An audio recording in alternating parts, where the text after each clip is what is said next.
वो पॉइंट होता है, अगर आप इसको क्लियर कर जाएं तो समझें आप ड्राइवर बन गए।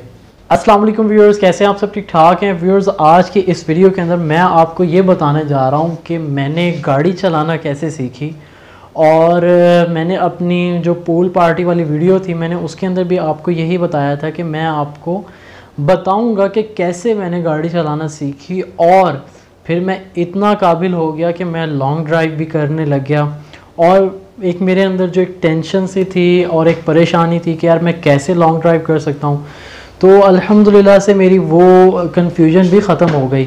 तो आइए मैं आपको बताता हूँ कि मैंने गाड़ी चलाना कैसे सीखी। सबसे पहले तो व्यूअर्स मैं आपको ये बताना चाहूँगा कि बचपन से ही मुझे कोई बहुत ही हैवी किस्म का क्रेज़ था कि जी मैंने गाड़ी चलानी है।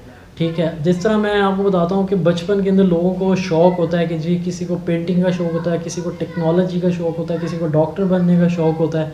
तो इस तरह से लोगों के डिफरेंट जो है ना इंटरेस्ट होते हैं। तो मुझे जो बहुत ज़्यादा इंटरेस्ट था वो था जी मैंने गाड़ी चलानी है। तो जब मैंने साइकिल चलाना सीखी तो उस वक्त भी मैं जब साइकिल चलाता था तो सारा दिन जी साइकिल चला रहा हूँ और बड़ा इंजॉय करता था जब साइकिल चलाता था। फिर उसके बाद जब बड़ा हुआ, मतलब मैट्रिक में आया, तो उसके बाद मुझे शौक़ हुआ जी कि मैंने बाइक चलानी है। तो अल्हम्दुलिल्लाह से फिर मैंने जो है बाइक चलाना सीखी। तो मुझे जो है बड़े भाई ने बाइक चलाना सिखाई थी, गाड़ी भी उसने ही चलाना सिखाई है। तो जब बाइक चलाना सीखी तो यकीन करें बहुत ही मज़ा आता था। तो सारा दिन बाइक चला रहे हैं। मेरे फैमिली वाले भी जो है वो काफ़ी मुझे जो है इस बारे में अप्रिशिएट करते हैं कि जी ये बड़ी अच्छी बाइक चलाता है। और जो घर वाले हैं वो मेरे साथ बैठने में भी कोई मतलब हेजिटेशन नहीं फ़ील करते। तो अल्हम्दुलिल्लाह से मैं, क्योंकि जिस चीज़ के अंदर इंसान को इंटरेस्ट होता है तो वो उसके ऊपर मेहनत भी ज़्यादा करता है, उसके ऊपर फोकस भी ज़्यादा रखता है। तो मुझे मोटरसाइकिल चलाने का शौक़ था, तो इसलिए अल्हम्दुलिल्लाह से मैं बहुत अच्छी बाइक चलाता हूँ। और जो बाइक जब मैं चलाता था तो मेरे एक दफ़ा छोटा सा एक्सीडेंट हुआ था, वो इस हाथ पे मेरे चोट लगी थी। उसके अलावा अल्हम्दुलिल्लाह से मुझे कभी भी बाइक चलाने में कोई प्रॉब्लम भी नहीं हुआ। तो मैंने बाइक के ऊपर बहुत ज़्यादा काम किए हैं, बहुत ज़्यादा बाइक चलाता था और मुझे मज़ा भी बहुत आता था।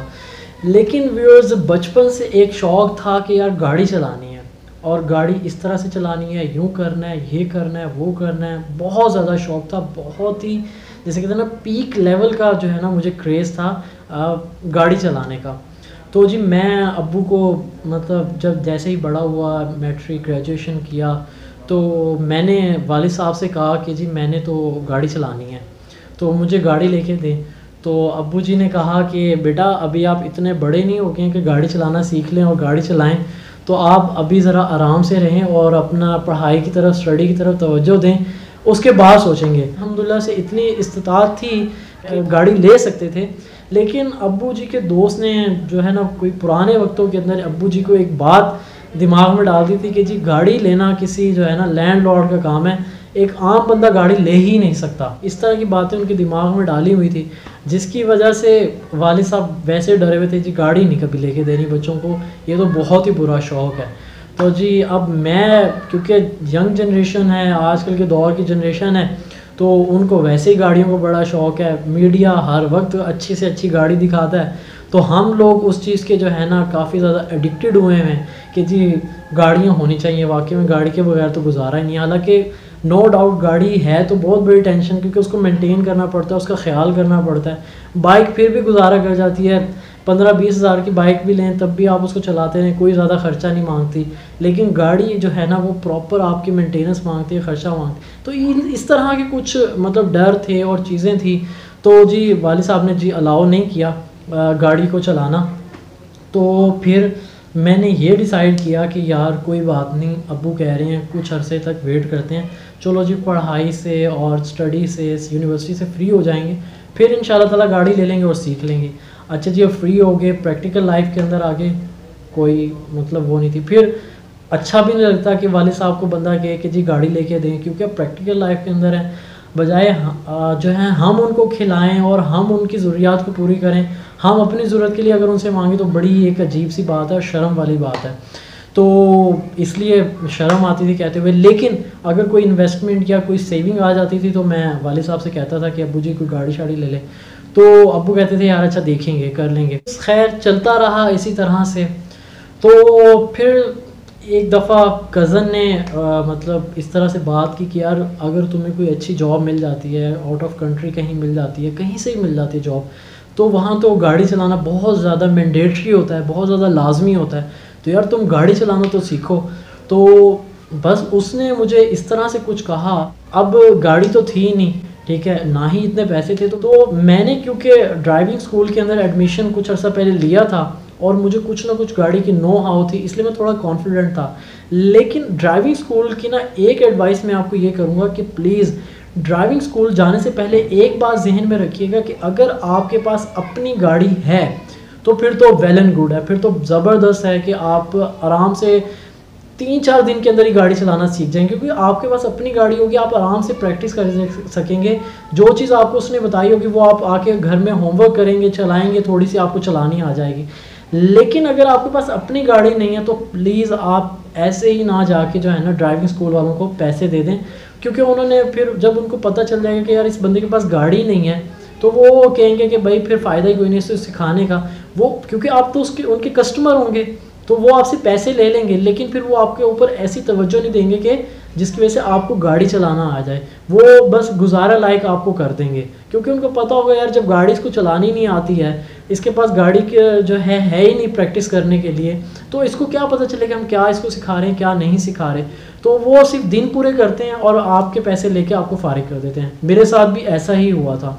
खैर, जैसे जैसे आपकी एज बढ़ती रहती है ना तो आपके दिल के अंदर खौफ डर भी ज़्यादा बढ़ता रहता है। इसलिए मैं आपको ये भी एडवाइस करूँगा कि आप अगर गाड़ी चलाना सीखते हैं तो 25 से पहले पहले या 30 से पहले पहले लाजमी सीख लें। उसके बाद बहुत ज़्यादा इंसान के अंदर डर बैठना शुरू हो जाता है, क्योंकि मेरे कुछ ऐसे दोस्त हैं मैच्योर हैं जो कि 35 प्लस हैं या 35 के हैं या 30 प्लस हैं, तो वो कहते हैं यार एक अजीब सा ना फिर खौफ पैदा होने लग जाता है, फिर बंदा नहीं चला पाता गाड़ी, उसको डर लगता है, बल्कि अगर आ भी जाए तो वो कहता है यार कोई ड्राइवर रख लो। तो इस तरह से बहुत ज़्यादा मसला होता है। तो इसलिए कोशिश ये करनी चाहिए कि बिफ़ोर 30 या बिफ़ोर 25 आप गाड़ी चलाना सीख लें। भाई से बात की, मैंने कहा भाईजान ऐसे ऐसे बात है तो मैंने गाड़ी चलाना सीखनी है। तो भाई ने क्योंकि ख़ुद भी गाड़ी चलाना सीख ली थी तो भाई ने कहा चलो यार मैं दोस्त से बात करता हूँ, तो उसको कहता हूँ कि वो जो है ना हमें गाड़ी दे दिया करे डेली बेसिस पे थोड़ी सी देर के लिए, तो आपको मैं थोड़ा थोड़ा करके सिखा दूँगा। तो भाई ने उनसे गाड़ी ली और भाई ने मुझे कहा कि जी आ जाओ अब जो है ना मैं आपको थोड़ा सिखाता हूँ। तो मैं जैसे ही गाड़ी के अंदर बैठा तो ये वो पॉइंट होता है व्यूअर्स जहाँ पर मैं आपको जो बताने लग रहा हूँ ना पॉइंट, ये वो पॉइंट होता है अगर आप इसको क्लियर कर जाएं तो समझें आप ड्राइवर बन गए, यानी कि आपको गाड़ी चलाना आ जाएगी। ड्राइवर बनने के लिए तो खैर आपको कुछ और चीज़ों की भी रिक्वायरमेंट होती है। जैसे ही मैंने क्लच दबाया, गियर लगाया, तो अब मुझे ये लगे कि जी अगर मैं क्लच उठाऊंगा, एक्सीलरेटर यानी कि रेस दबाऊंगा तो गाड़ी मेरी उड़ जाएगी जहाज़ की। तो यकीन करें वो पॉइंट था जो कि एक गिव अप पॉइंट था। मैं शायद गिव अप कर जाता, लेकिन मेरे ड्रीम्स थे बहुत बड़े बड़े कि यार मैंने गाड़ी चलाना सीखनी है, मैंने अम्मी अब्बू को, मैंने घर वालों को शॉपिंग करना है, मैंने इस तरह से गाड़ी चलानी है। अब वो सारे के सारे ड्रीम्स जो हैं मेरे चकनाचूर होते हुए मुझे नज़र आ रहे थे। तो अब भाई मुझे कहे कि यार आप एक्सीलरेटर छोड़ो, रेस दबाओ और गाड़ी को चलाओ। अब मैं गाड़ी तो उड़ रही है ऊपर, मैं छोड़ूंगा तो गाड़ी तो ऊपर आसमान में चली जाएगी। अब मुझे इतना शदीद किस्म का डर लग रहा हो, तो उसने कहा मुझे हौसला दिया यार करो। मैंने आहिस्ता आहिस्ता से जब उठाना शुरू किया क्लच तो गाड़ी आराम आराम से चलना शुरू होगी। तो झटके भी लगे, लेकिन फिर आहिस्ता आहिस्ता जो है गाड़ी चलाना बहुत आसान है। सिर्फ़ और सिर्फ एक चीज़ का ख्याल रखें कि यार जब भी गाड़ी चलाएं कभी भी एक्स्ट्रा एफिशिएंट ना बने, और जो है ना जैसे हम कहते हैं ना फन्ने खाना। एक मेरे दोस्त ने मुझे 2 एडवाइस की, बहुत ही ज़बरदस्त एडवाइस की थी।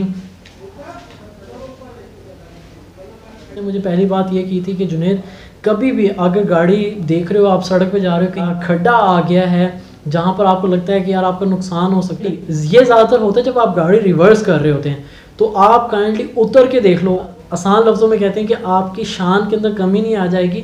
आपने अपने आप को भी सेव करना है, गाड़ी को भी सेव चलानी है। दूसरी बात उसने ये की थी कि यार कोई पतली गली है या आपको लग रहा है कि गाड़ियाँ काफ़ी सारी खड़ी हुई हैं, आप उनमें से बीच में से नहीं निकाल सकते गाड़ी, आप फन्ने खां बन के आप गाड़ी निकालने की कोशिश मत कर। आप कोई बड़ा रूट ले लेना लेकिन नुकसान मत कर। ये कुछ मोटी मोटी बातें थी जो कि मैंने आपको बताई कि आप जब गाड़ी चलाएँगे तो कुछ चीज़ें आपको ये फील होंगी, लेकिन आपने गिव अप नहीं करना। आप गाड़ी चलाना सीख जाएंगे, आपके ड्रीम्स पूरे हो जाते हैं, कोई मसला नहीं है, लेकिन थोड़ा सा सब्र से काम लेना पड़ता है। मेरा ड्रीम पूरा हुआ, मैंने लॉन्ग ड्राइव भी की, अल्हम्दुलिल्लाह से मैं अल्लाह का बहुत शुक्र अदा करके साथ मैं इजाज़त चाहता हूँ। बहुत शुक्रिया। अस्सलाम वालेकुम, अल्लाह हाफिज़।